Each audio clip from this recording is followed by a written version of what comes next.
Hillary Clinton Business Head Office, Bo. Clinton speaking at an event in Des Moines, Iowa, during her 2016 presidential campaign. Clinton in 2016. 11th Chancellor of Queen's University Belfast. Incumbent. Assumed office. January 2, 2020. Preceded by Thomas J. Moran. 67th United States Secretary of State. In office. January 21, 2009, February 1, 2013. President Barack Obama. Deputy. John Negroponte. James Steinberg. William Joseph Burns. Preceded by Condoleezza Rice. Succeeded by John Kerry. United States Senator. From New York. In office. January 3, 2001, January 21, 2009. Preceded by Daniel Patrick Moynihan. Succeeded by Kirsten Gillibrand. First Lady of the United States. Enroll. January 20, 1993, January 20, 2001. President Bill Clinton. Preceded by Barbara Bush. Succeeded by Laura Bush. First Lady of Arkansas. Enroll. January 11, 1983, December 12, 1992. Governor Bill Clinton. Preceded by Gay Daniels White. Succeeded by Betty Tucker.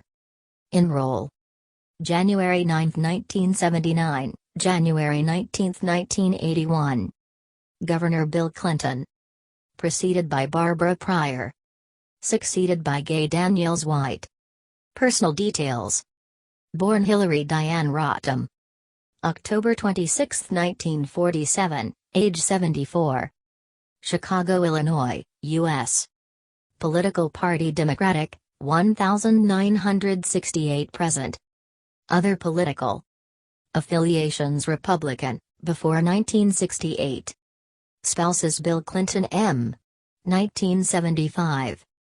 Children Chelsea Clinton. Parents. Hugh Rodham. Dorothy Howell. Residence. Chappaqua, New York, U.S. Washington, D.C., U.S. Northern Ireland, UK. Education Wellesley College, B.A. Yale University, J.D. Awards List of honors and awards. Signature. Website Official website. Hillary Clinton by Gage Skidmore 2.jpg. This article is part of a series about Hillary Clinton. Political positions. Electoral history. First Lady of the United States. Role. Healthcare plan. Skip Witwater and other investigations. Response to Lewinsky scandal. U.S. Senator from New York. Tenure. 2000 election. 2006 re-election. U.S. Secretary of State. Tenure. Foreign trips. Benghazi attack. Obama's foreign policy. Dremel controversy. Hillary doctrine. Presidential campaigns. Organizations. Clinton Foundation. State Department controversy. Onward Together. Honors and awards. Bibliography. Hillary Rodham Clinton signature. SVG. Seal of the United States Secretary of State. SVG.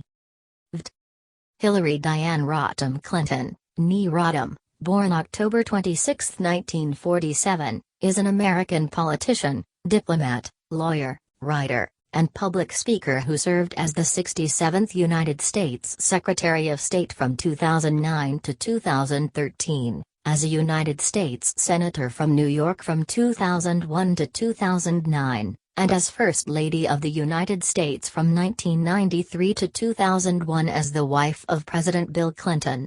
A member of the Democratic Party, she was the party's nominee for president in the 2016 presidential election, becoming the first woman to win a presidential nomination by a major U.S. political party. Clinton won the popular vote in the election, making her the first woman to do so. However, she failed to win the Electoral College.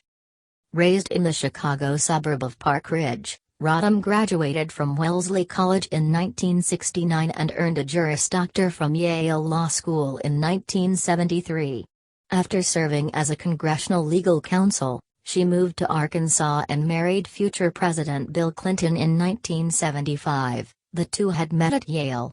In 1977, Clinton co-founded Arkansas Advocates for Children and Families. She was appointed the first female chair of the Legal Services Corporation in 1978 and became the first female partner at Little Rock's Rose Law Firm the following year. The National Law Journal twice listed her as one of the 100 most influential lawyers in America. Clinton was the First Lady of Arkansas from 1979 to 1981 and again from 1983 to 1992. As the First Lady of the United States, Clinton advocated for healthcare reform. In 1994, her major initiative, the Clinton Health Care Plan, failed to gain approval from Congress. In 1997 and 1999, Clinton played a leading role in advocating the creation of the State Children's Health Insurance Program, the Adoption and Safe Families Act, and the Foster Care Independence Act. Clinton advocated for gender equality at the 1995 UN Conference on Women. Her marital relationship came under public scrutiny during the Lewinsky scandal, which led her to issue a statement that reaffirmed her commitment to the marriage. In 2000, Clinton was elected as the first female senator from New York and became the first First Lady to simultaneously hold elected office, and then the first former First Lady to serve in the Senate.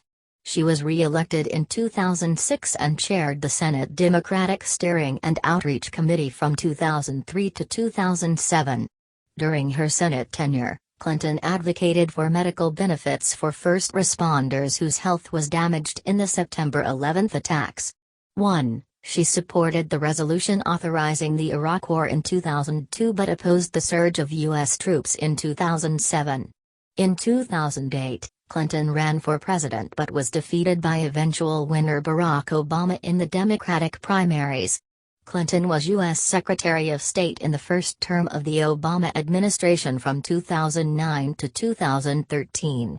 During her tenure, Clinton established the Quadrennial Diplomacy and Development Review. She responded to the Arab Spring by advocating military intervention in Libya but was harshly criticized by Republicans for the failure to prevent or adequately respond to the 2012 Benghazi attack. Clinton helped to organize a diplomatic isolation and a regime of international sanctions against Iran in an effort to force it to curtail its nuclear program. This effort eventually led to the multinational JCPOA nuclear agreement in 2015. Her use of a private email server when she was Secretary of State was the subject of intense scrutiny. While no charges were filed against Clinton, the email controversy was the single most covered topic during the 2016 presidential election. Clinton made a second presidential run in 2016. After winning the Democratic nomination, she ran in the general election with Virginia Senator Tim Kaine as her running mate. Clinton lost the presidential election to Republican opponent Donald Trump in the Electoral College despite winning a plurality of the popular vote. Following her loss, she wrote her third memoir, What Happened, and launched Onward Together, a political action organization dedicated to fundraising for progressive political groups. Since January 2020, she has been the Chancellor of Queen's University Belfast in Belfast, Northern Ireland. Contents: 1. Early life and education. 1.1 Early life. 1.2 Wellesley College years. 1.3 Yale Law School and postgraduate studies. 2. Marriage, family, legal career and first ladyship of Arkansas. 2.1 From the East Coast to Arkansas. 2.2 Early Arkansas years. 2.3 Later Arkansas years. 2.4 Bill Clinton presidential campaign of 1992. 3 First Lady of the United States, 1993 to 2001. 3.1 Healthcare and other policy initiatives. 3.2 Whitewater and other investigations. 3.3 It Takes a Village release and tour. 3.4 Response to Lewinsky scandal.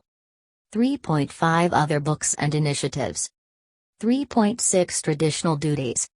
4 U.S. Senate, 2001 to 2009. 4.1 2000 U.S. Senate election.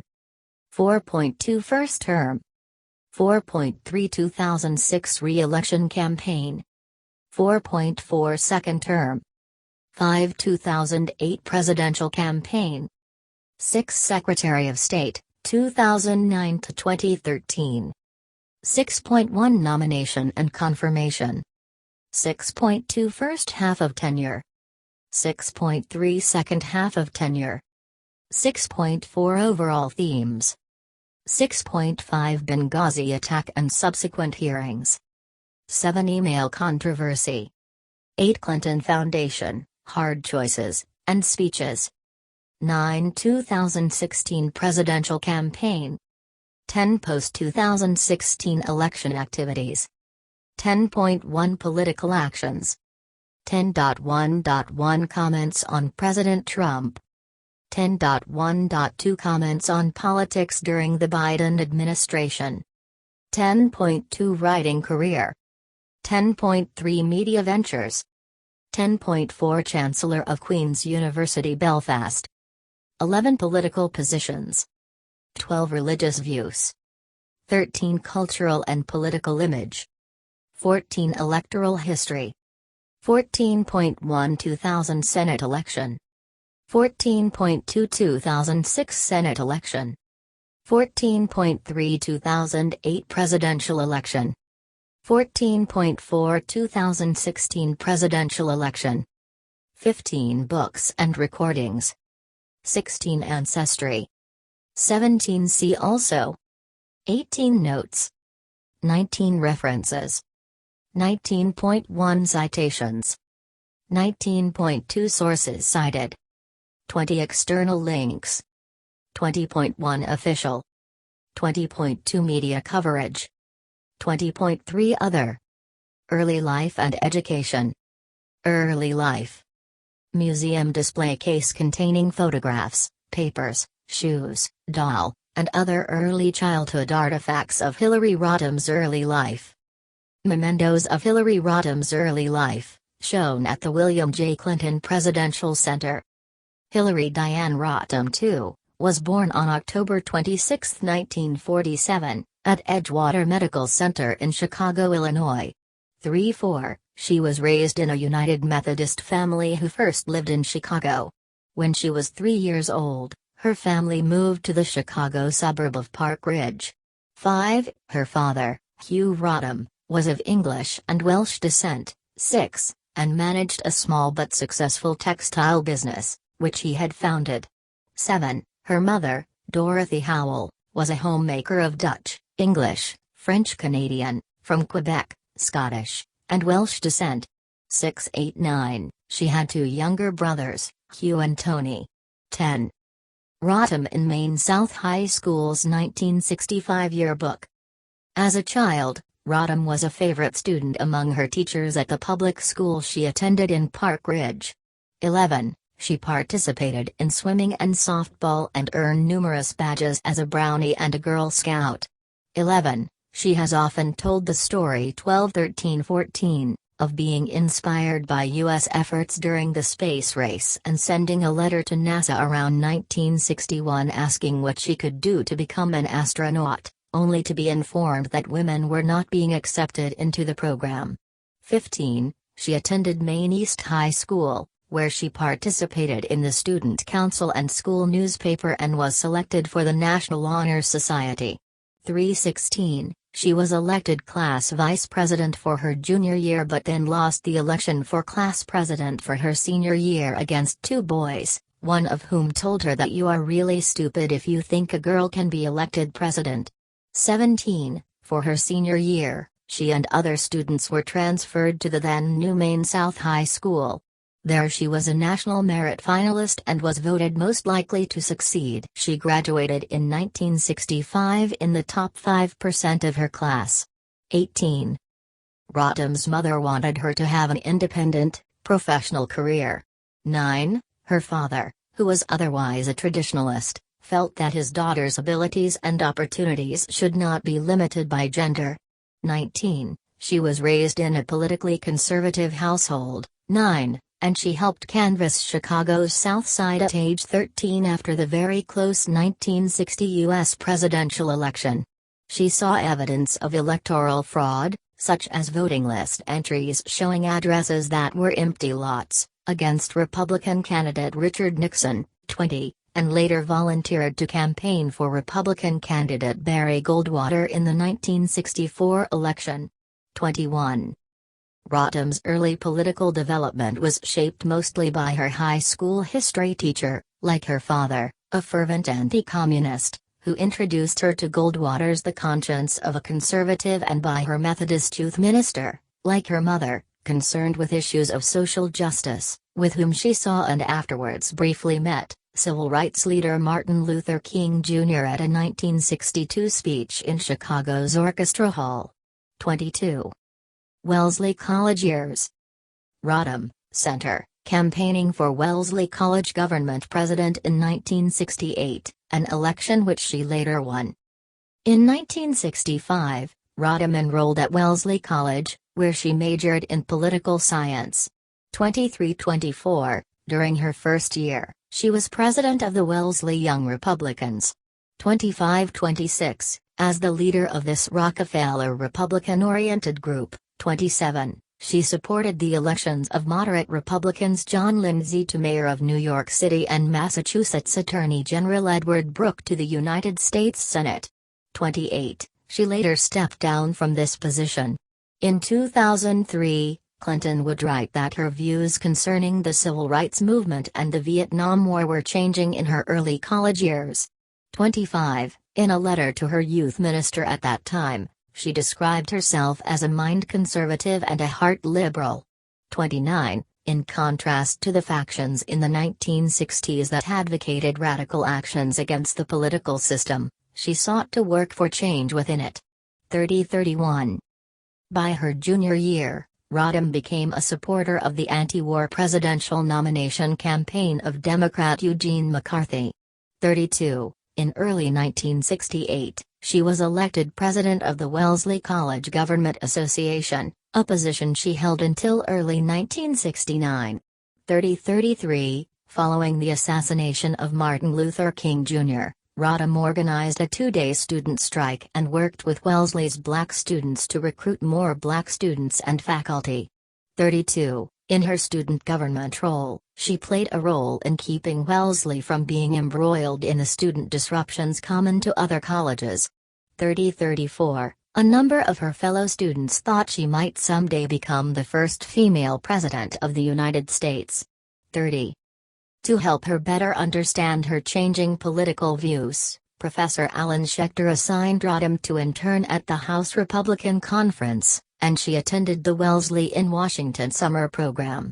32. Rodham was invited by moderate New York Republican Representative Charles Goodell to help Governor Nelson Rockefeller's late-entry campaign for the Republican nomination. 32. Rodham attended the 1968 Republican National Convention in Miami Beach. However, she was upset by the way Richard Nixon's campaign portrayed Rockefeller and by what she perceived as the convention's veiled racist messages, and she left the Republican Party for good. 32. Rodham wrote her senior thesis, a critique of the tactics of radical community organizer Saul Alinsky, under Professor Schechter. 35. Years later, while she was the First Lady, access to her thesis was restricted at the request of the White House and it became the subject of some speculation.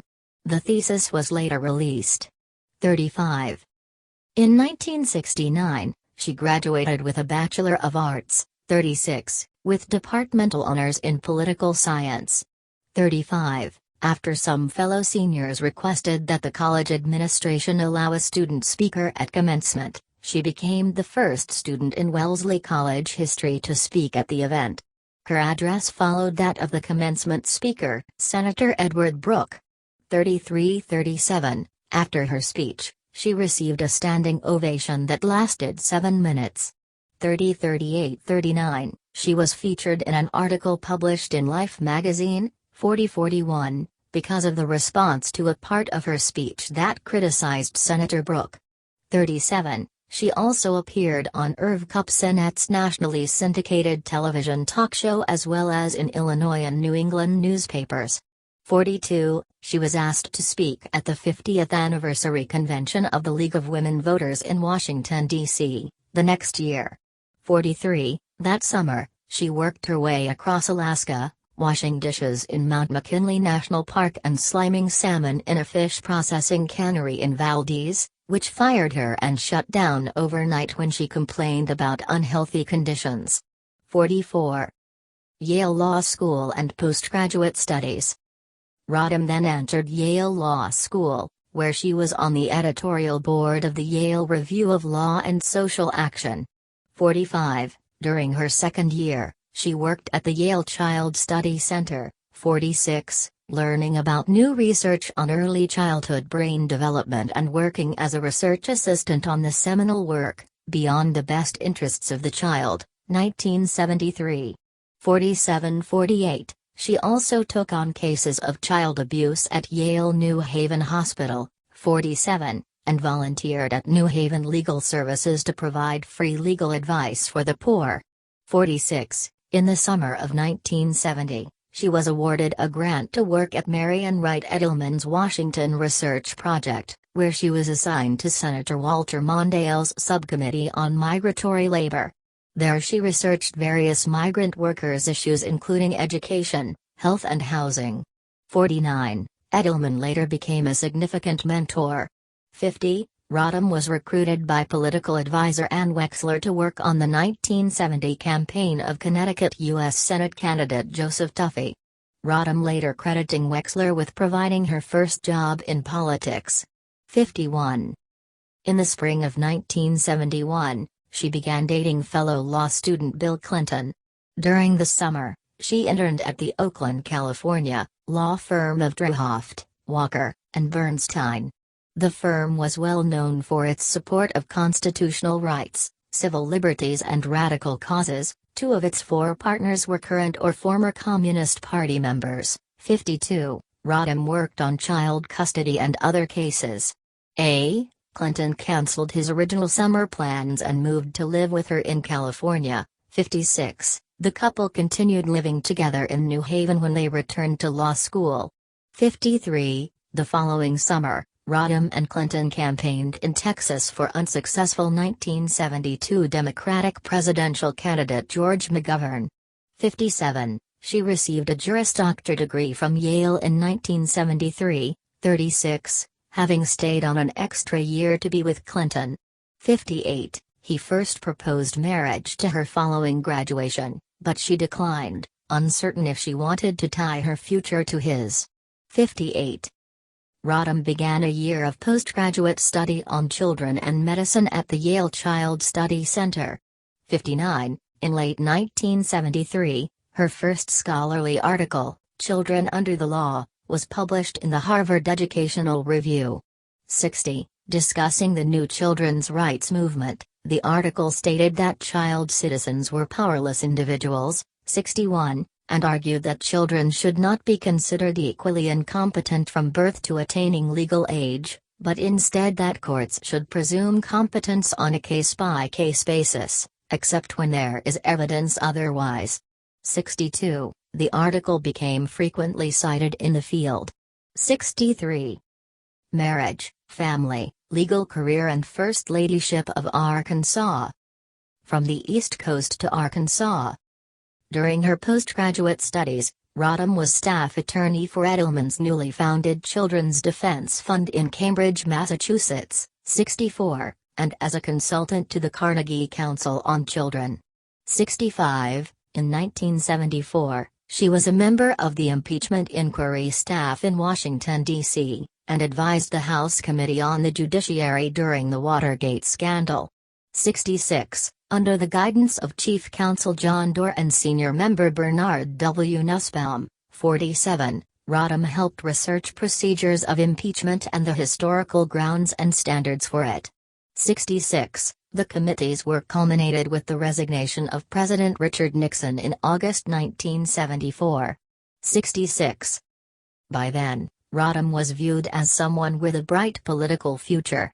Democratic political organizer and consultant Betsy Wright moved from Texas to Washington the previous year to help guide Rodham's career. 67. Wright thought Rodham had the potential to become a future senator or president. 68. Meanwhile, boyfriend Bill Clinton had repeatedly asked Rodham to marry him, but she continued to demur. 69. After failing the District of Columbia Bar Exam 70, and passing the Arkansas exam, Rodham came to a key decision. As she later wrote, "I chose to follow my heart instead of my head." 71. She thus followed Clinton to Arkansas, rather than staying in Washington, where career prospects were brighter.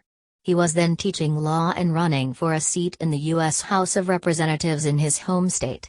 In August 1974, Rodham moved to Fayetteville, Arkansas, and became one of only 2 female faculty members in the School of Law at the University of Arkansas, Fayetteville. 72-73. Early Arkansas years. At the university, Rodham taught classes in criminal law. She was considered a rigorous teacher who was tough with her grades.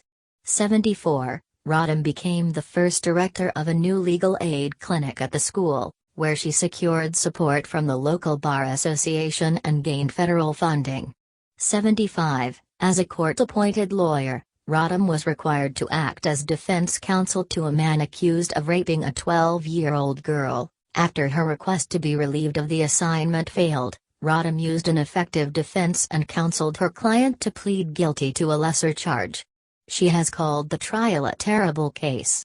76. During her time in Fayetteville, Rodham and several other women founded the city's first rape crisis center. 75. In 1974, Bill Clinton lost an Arkansas congressional race, facing incumbent Republican John Paul Hammerschmidt. 77. Rodham and Bill Clinton bought a house in Fayetteville in the summer of 1975 and she agreed to marry him. 78. The wedding took place on October 11, 1975, in a Methodist ceremony in their living room. 79. A story about the marriage in the Arkansas Gazette indicated that she decided to retain the name Hillary Rodham. 79-80. Her motivation was threefold. She wanted to keep the couple's professional lives separate, avoid apparent conflicts of interest, and as she told a friend at the time, "It showed that I was still me." 81. The decision upset both mothers, who were more traditional. 82. In 1976, Rodham temporarily relocated to Indianapolis to work as an Indiana state campaign organizer for the presidential campaign of Jimmy Carter. 83-84. In November 1976, Bill Clinton was elected Arkansas Attorney General, and the couple moved to the state capital of Little Rock. 77. In February 1977, Rodham joined the Venerable Rose Law Firm, a bastion of Arkansan political and economic influence. 85. She specialized in patent infringement and intellectual property law. 45. While working pro bono in child advocacy. 86. She rarely performed litigation work in court. 87. Rodham maintained her interest in children's law and family policy, publishing the scholarly articles Children's Policies, Abandonment and Neglect in 1977-88, and Children's Rights, A Legal Perspective in 1979. 89. The latter continued her argument that children's legal competence depended upon their age and other circumstances and that in serious medical rights cases, judicial intervention was sometimes warranted. An American Bar Association chair later said, her articles were important, not because they were radically new but because they helped formulate something that had been inchoate. 62. Historian Gary Wills would later describe her as one of the more important scholar activists of the last 2 decades. 90. Conservatives said her theories would usurp traditional parental authority. 91. Would allow children to file frivolous lawsuits against their parents. 62. And exemplified critical legal studies run amok. 92. A small, one-story brick-faced house with a small yard in front. This house is located in Little Rock, Arkansas.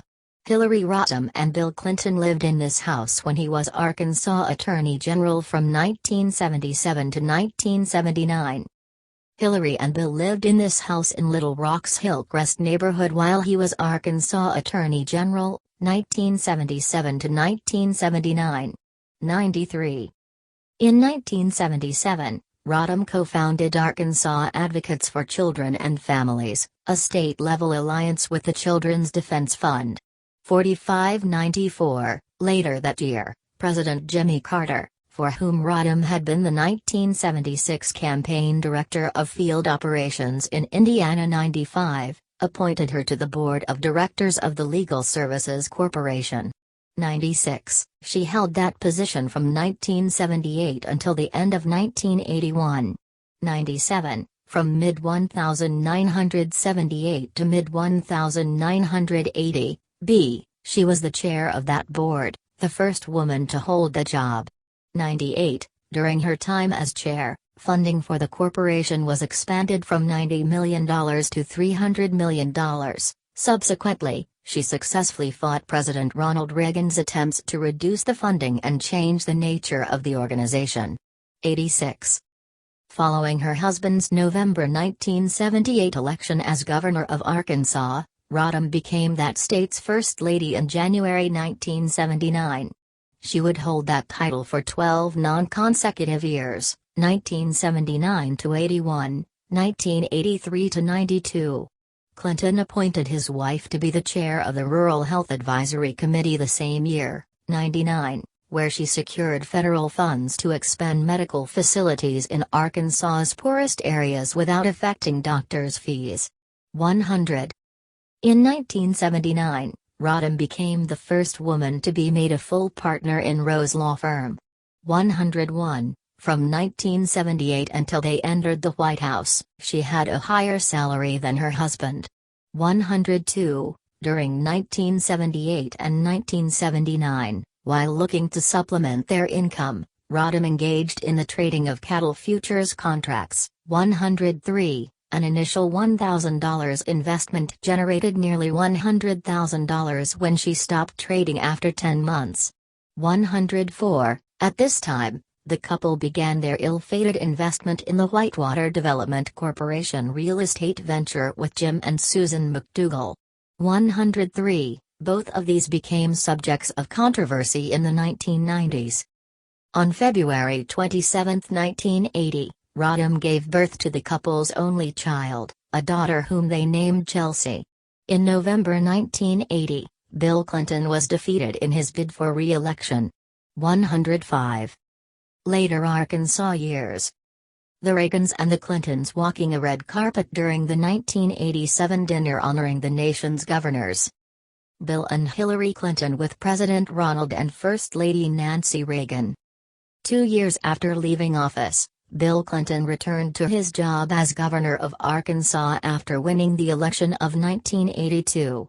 During her husband's campaign, Hillary began to use the name Hillary Clinton, or sometimes Mrs. Bill Clinton, to assuage the concerns of Arkansas voters. She also took a leave of absence from Rowe's law to campaign for him full-time. 106. During her second stint as the First Lady of Arkansas, she made a point of using Hillary Rodham Clinton as her name. She was named chair of the Arkansas Education Standards Committee in 1983, where she sought to reform the state's court-sanctioned public education system.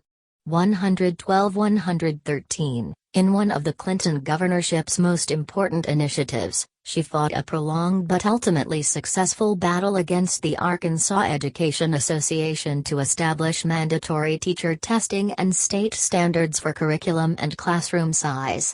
99-112. It became her introduction into the politics of a highly visible public policy effort.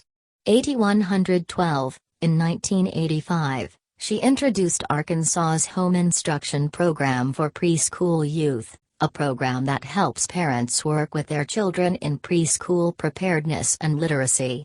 114. She was named Arkansas Woman of the Year in 1983 and Arkansas Mother of the Year in 1984. 115-116.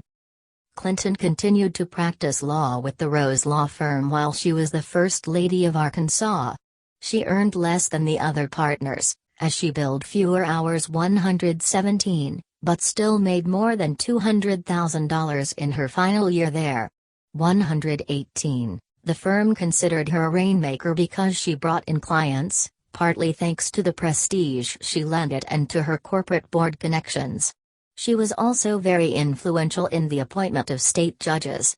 118. Bill Clinton's Republican opponent in his 1986 gubernatorial re-election campaign accused the Clintons of conflict of interest because Rose Law did state business. The Clintons countered the charge by saying that state fees were walled off by the firm before her profits were calculated. 119. From 1982 to 1988, Clinton was on the board of directors, sometimes as chair, of the New World Foundation, 120, which funded a variety of new left interest groups. 121. From 1987 to 1991, she was the first chair of the American Bar Association's Commission on Women in the Profession, created to address gender bias in the legal profession and induce the association to adopt measures to combat it. 122. She was twice named by the National Law Journal as one of the 100 most influential lawyers in America, in 1988 and 1991. 123. When Bill Clinton thought about not running again for governor in 1990, Hillary Clinton considered running. Private polls were unfavorable, however, and in the end he ran and was re-elected for the final time. 124. Formal color portrait of Clinton, 1992. Clinton in 1992. Clinton was chairman of the board of the Children's Defense Fund 3125, and on the board of the Arkansas Children's Hospital's Legal Services, 1988 to 92. 126. In addition to her positions with nonprofit organizations, she also held positions on the corporate board of directors of TCBY, 1985 to 92. 127. Walmart Stores, 1986 to 92. 128, and Lafarge, 1990 to 92. 129. TCBY and Walmart were Arkansas-based companies that were also clients of Rose Law. 118. 130. Clinton was the first female member on Walmart's board, added following pressure on Chairman Sam Walton to name a woman to it. 130. Once there, she pushed successfully for Walmart to adopt more environmentally friendly practices. She was largely unsuccessful in her campaign for more women to be added to the company's management and was silent about the company's famously anti-labor union practices. 128. 130. 131. According to Dan Kaufman, awareness of this later became a factor in her loss of credibility with organized labor, helping contribute to her loss in the 2016 election, where slightly less than half of union members voted for Donald Trump. 132. 133. Bill Clinton presidential campaign of 1992. Clinton received sustained national attention for the first time when her husband became a candidate for the 1992 Democratic presidential nomination. Before the New Hampshire primary, tabloid publications printed allegations that Bill Clinton had engaged in an extramarital affair with Jennifer Flowers. 134. In response, the Clintons appeared together on 60 Minutes, where Bill denied the affair, but acknowledged causing pain in my marriage. 135. This joint appearance was credited with rescuing his campaign.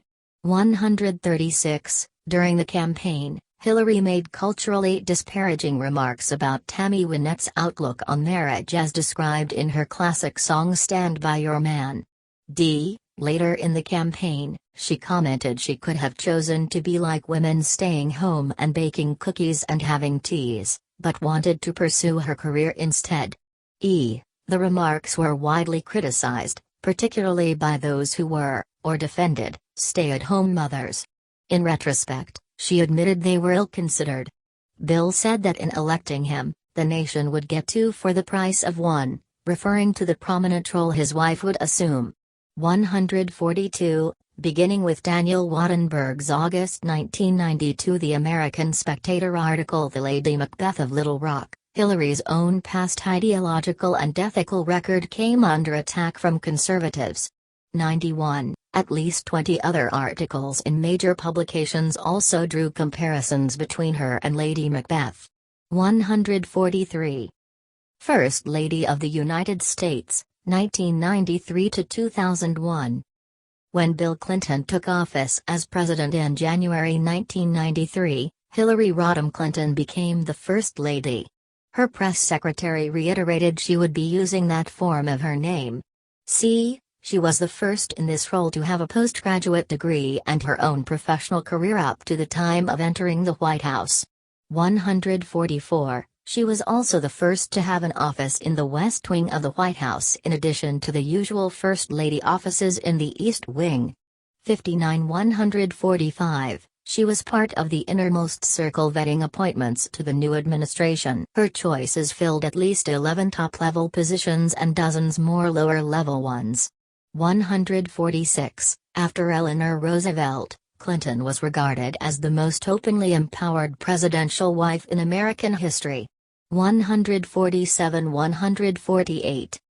Some critics called it inappropriate for the First Lady to play a central role in public policy matters.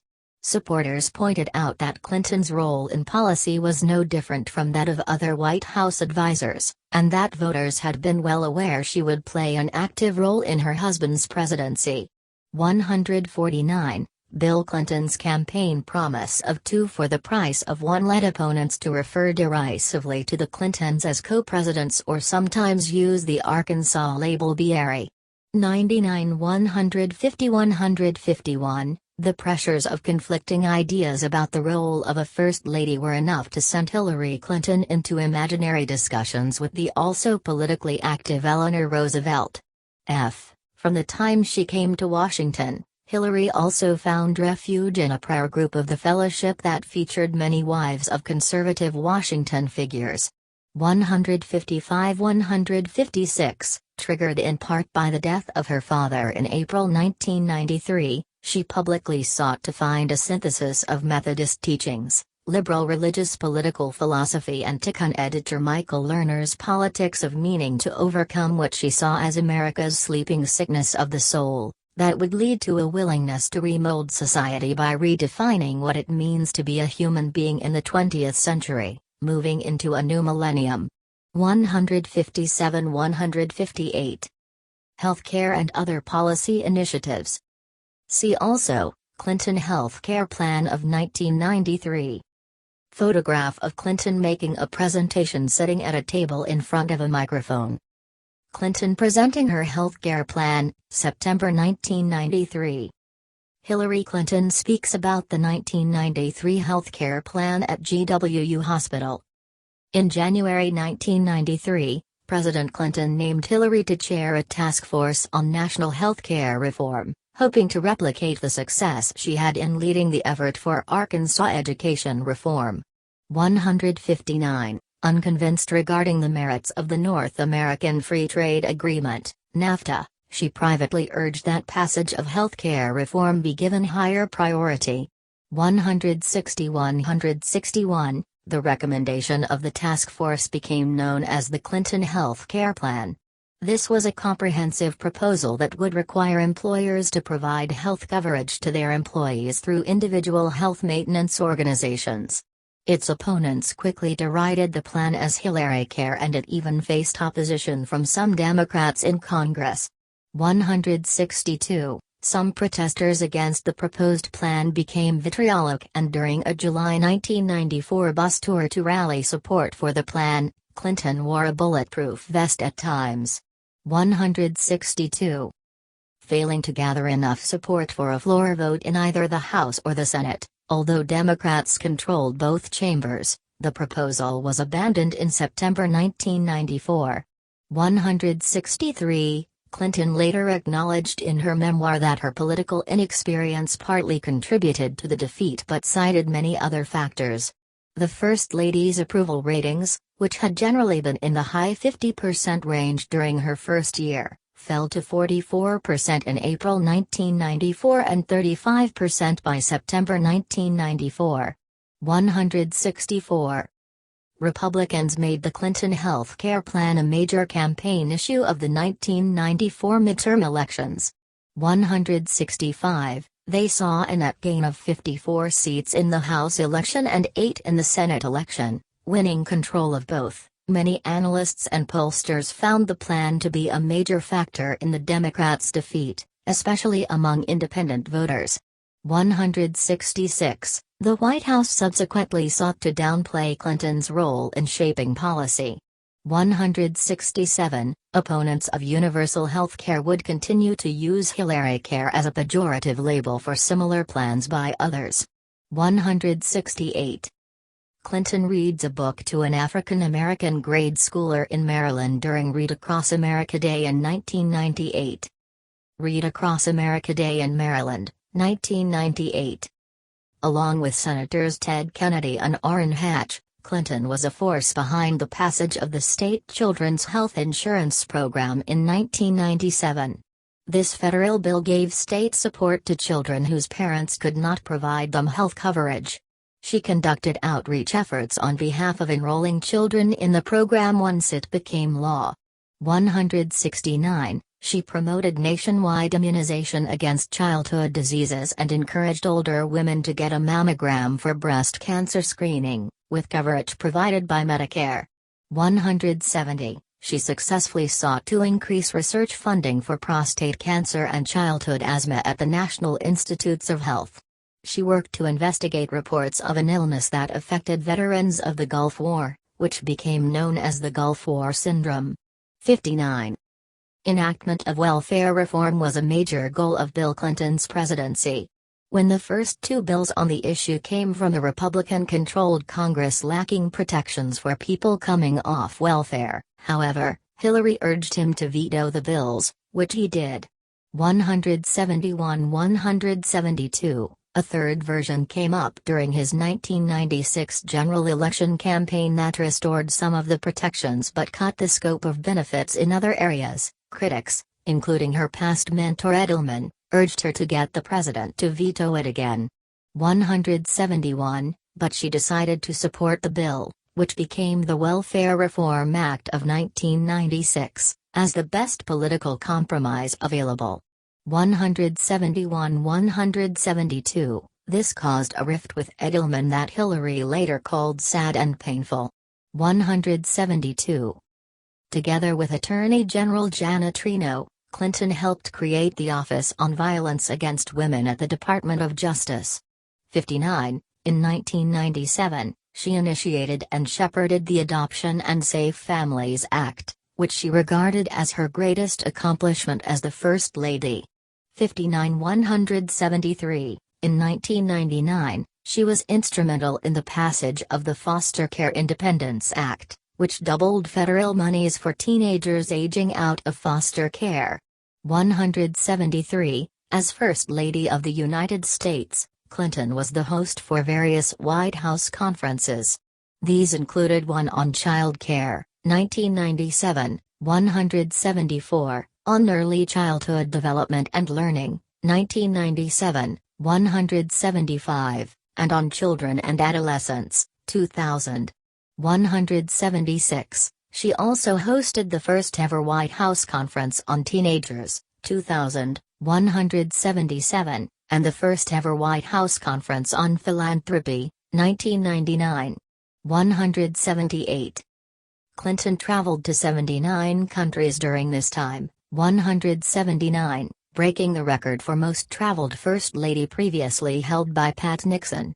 180. She did not hold a security clearance or attend National Security Council meetings, but played a role in U.S. diplomacy attaining its objectives. 181. A March 1995 five-nation trip to South Asia, on behest of the U.S. State Department, without her husband, sought to improve relations with India and Pakistan. 182. Clinton was troubled by the plight of women she encountered, but found a warm response from the people of the countries she visited, and gained a better relationship with the American press corps. 183, the trip was a transformative experience for her and presaged her eventual career in diplomacy. 184. File First Lady Hillary Rodham Clinton's remarks to the Fourth Women's Conference in Beijing, China. Web. Clinton delivering her Human Rights Are Women's Rights and Women's Rights Are Human Rights speech in Beijing in September 1995, 2019. In a September 1995 speech before the Fourth World Conference on Women in Beijing, Clinton argued forcefully against practices that abused women around the world and in the People's Republic of China itself. She declared, "It is no longer acceptable to discuss women's rights as separate from human rights." 185, delegates from over 180 countries heard her say, "If there is one message that echoes forth from this conference, let it be that human rights are women's rights and women's rights are human rights, once and for all." 186, in doing so, she resisted both internal administration and Chinese pressure to soften her remarks. 179-186, the speech became a key moment in the empowerment of women, and years later women around the world would recite Clinton's key phrases. 187, during the late 1990s, she was one of the most prominent international figures to speak out against the treatment of Afghan women by the Taliban. 188-189, she helped create Vital Voices, an international initiative sponsored by the U.S. to encourage the participation of women in the political processes of their countries. 190, it and Clinton's own visits encouraged women to make themselves heard in the Northern Ireland peace process. 191, in 1997, Clinton returned to Northern Ireland to deliver the inaugural Joyce McCartan Lecture at the University of Ulster in honour of the community campaigner she had met during her visit in Belfast in 1995. 192-193. Whitewater and other investigations. Further information on these investigations: Whitewater controversy, Travelgate, Filegate, and Hillary Clinton cattle futures controversy. Clinton was the subject of several investigations by the United States Office of the Independent Counsel, committees of the U.S. Congress, and the press. The Whitewater controversy was the focus of media attention from its publication in a New York Times report during the 1992 presidential campaign 194, and throughout her time as the First Lady. The Clintons had lost their late 1970s investment in the Whitewater Development Corporation. At the same time, their partners in that investment, Jim and Susan McDougall, operated Madison Guaranty, a savings and loan institution that retained the legal services of Rose Law Firm 195, and may have been improperly subsidizing Whitewater losses. Madison Guaranty later failed, and Clinton's work at Rose was scrutinized for a possible conflict of interest in representing the bank before state regulators her husband had appointed. 194, she said she had done minimal work for the bank. 196, independent counsels Robert Fisk and Kenneth Starr subpoenaed Clinton's legal billing records. She said she did not know where they were. 197-198, after a 2-year search, the records were found in the First Lady's White House book room and delivered to investigators in early 1996. 198, the delayed appearance of the records sparked intense interest and another investigation concerning how they surfaced and where they had been.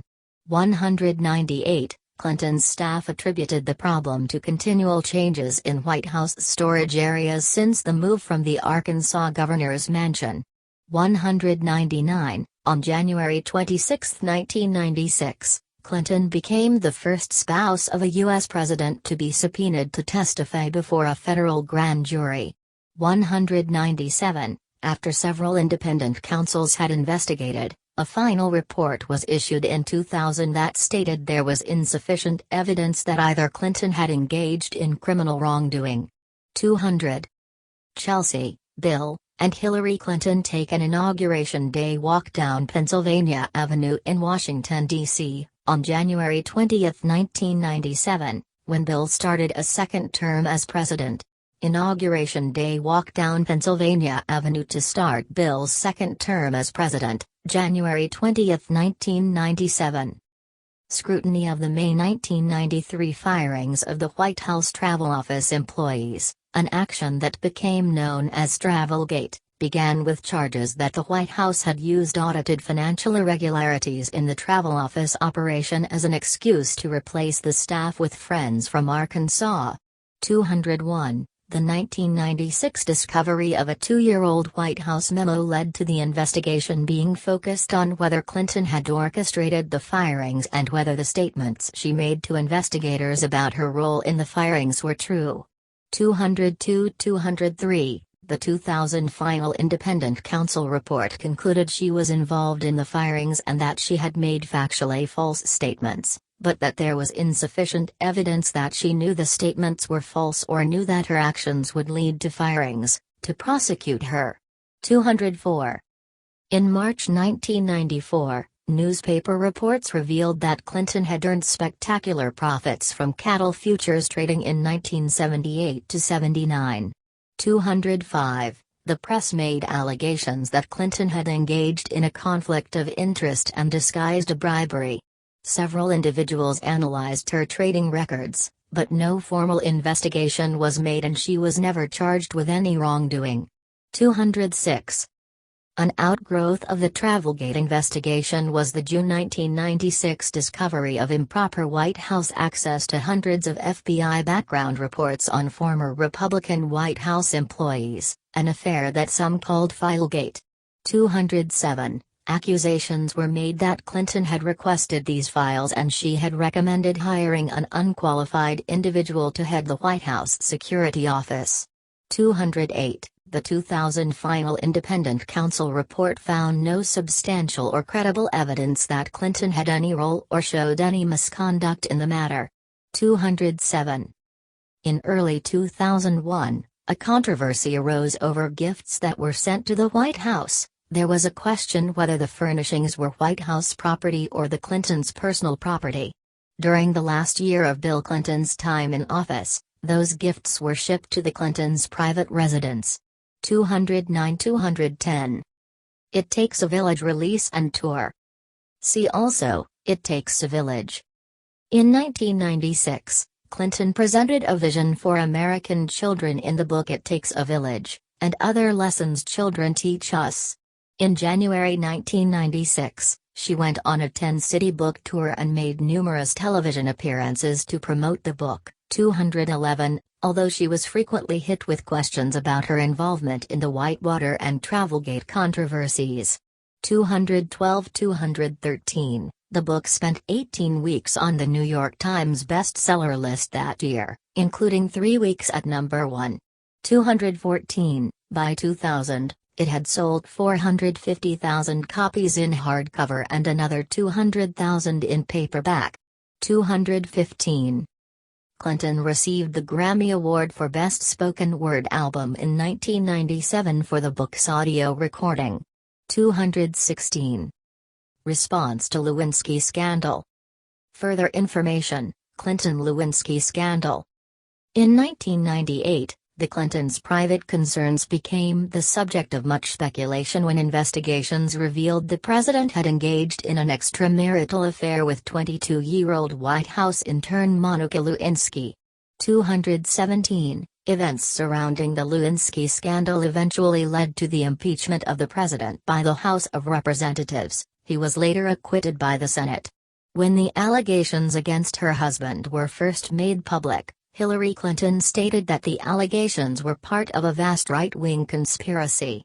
218-219, she characterized the Lewinsky charges as the latest in a long, organized, collaborative series of charges by Bill's political enemies rather than any wrongdoing by her husband. She later said she had been misled by her husband's initial claims that no affair had taken place. 221. After the evidence of President Clinton's encounters with Lewinsky became incontrovertible, she issued a public statement reaffirming her commitment to their marriage. Privately, she was reported to be furious at him and was unsure if she wanted to remain in the marriage. 222. The White House residence staff noticed a pronounced level of tension between the couple during this period. 223. Public reaction varied. Women variously admired her strength and poise in private matters that were made public. They sympathized with her as a victim of her husband's insensitive behavior and criticized her as being an enabler to her husband's indiscretions. They also accused her of cynically staying in a failed marriage as a way of keeping or even fostering her own political influence. 224. In the wake of the revelations, her public approval ratings shot upward to around 70%, the highest they had ever been. 224. In her 2003 memoir, she would attribute her decision to stay married to a love that has persisted for decades and add, "No one understands me better and no one can make me laugh the way Bill does. Even after all these years, he is still the most interesting, energizing, and fully alive person I have ever met." 225.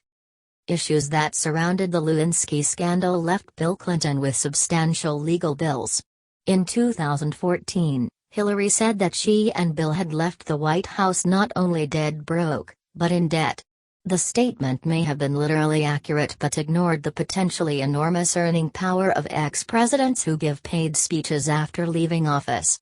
The couple would also have the ability to secure loans from banks. 226. In October 2018, Hillary stated in an interview on CBS News Sunday Morning that Bill was right to not resign from office, and that Bill's affair with Lewinsky did not constitute an abuse of power because Lewinsky was an adult. 227-228. Other books and initiatives.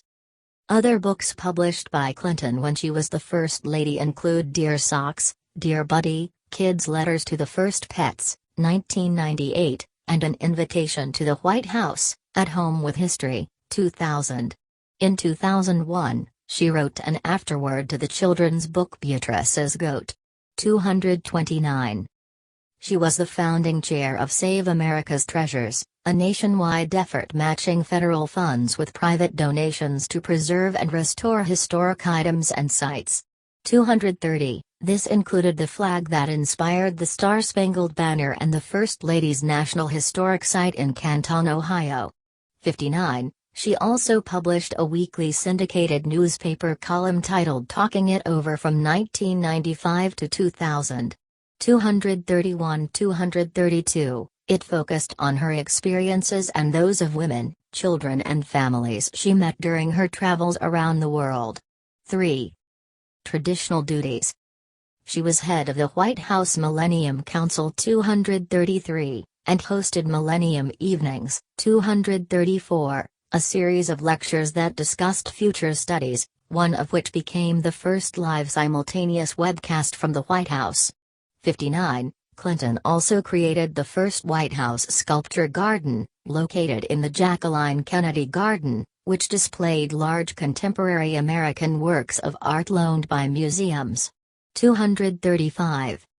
In the White House, Clinton placed donated handicrafts of contemporary American artisans, such as pottery and glassware, on rotating display in the staterooms. 59. She oversaw the restoration of the Blue Room to be historically authentic to the period of James Monroe, 236, and the Map Room to how it looked during World War II. 237. Working with Arkansas interior decorator Cocky Hawker Smith over an 8-year period, she oversaw extensive, privately funded redecoration efforts around the building, often trying to make it look brighter. 238. These included changing of the treaty room and a presidential study to have a 19th-century look.